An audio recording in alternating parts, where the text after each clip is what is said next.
Welcome back. Time now for our midday sports report.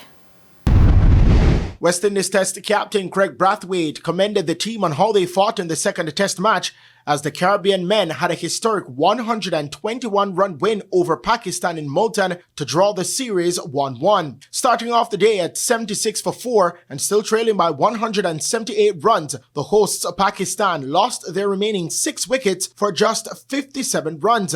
Babar Azan top scored for Pakistan with 31, with Mohammad Rizwan next best with 25. Left-arm spinner Jamel Warrican proved too much for the Pakistan batting lineup, claiming 5 for 27. He got support from Kevin Sinclair, who had 3 for 61. Very proud of how we went about this game. Obviously, winning the toss was a plus as well. And I think Warrican and Moti in the first innings with the bat, really set up the game for us. So yeah, it's very proud of this team. Warrican, who collected the Man of the Match and of the Series award, spoke about his strategy heading into the Test series versus Pakistan. Yeah, I just back my game plan. Once the ball's in my zone, I back myself to clear the boundary or even get a 4, and at the same time trust my defense and the same time rotate the strike as well. This is the first Test win for the West Indies against Pakistan on Pakistani soil since 1990. With the squad featuring predominantly players from the Super 50 Cup, the Jamaica Scorpions lead selector Derek Morgan says there is an expectation that the results will be better than the last 4-day campaign when they begin their season against the Windward Islands Volcanoes on Wednesday. All in all, the team that we have selected for these 2 games, I think is one that can compete and compete well. And we expect that they're going to come back with some points and really get Jamaica out of the doldrums, because we came, I think, second to last year. So we're looking to really improve a lot.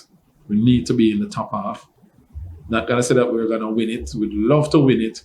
It's a lot of work still, but we expect a lot of improvements. The Scorpions will also play the Leeward Islands Hurricanes and the Barbados Pride before returning home for their day-night game against the Guyana Harpy Eagles. Finally, Humber Lion will play their first game under the Alex Thomas era tonight against Malines United in the Ray & Nephew Jamaica Premier League. Humber Lion are at the foot of the table with 14 points, while Malines United are 10th on 18 points. Thomas is now the 5th coach to take charge at Humber Lion in the last 18 months, following the departure of Donovan Duckey. In a statement by the club on Sunday, Humber Lion announced that they had parted ways with Duckey by mutual consent. The statement said the decision comes after careful consideration of the club's objectives and overall direction for the future. I'm Christopher Scott, and that is your Midday Sports Report. And that concludes the Midday News Package. I'm Carrie-Ann Simpson. Join us at 7 for Primetime News. On behalf of the news, sports, and production teams, good afternoon.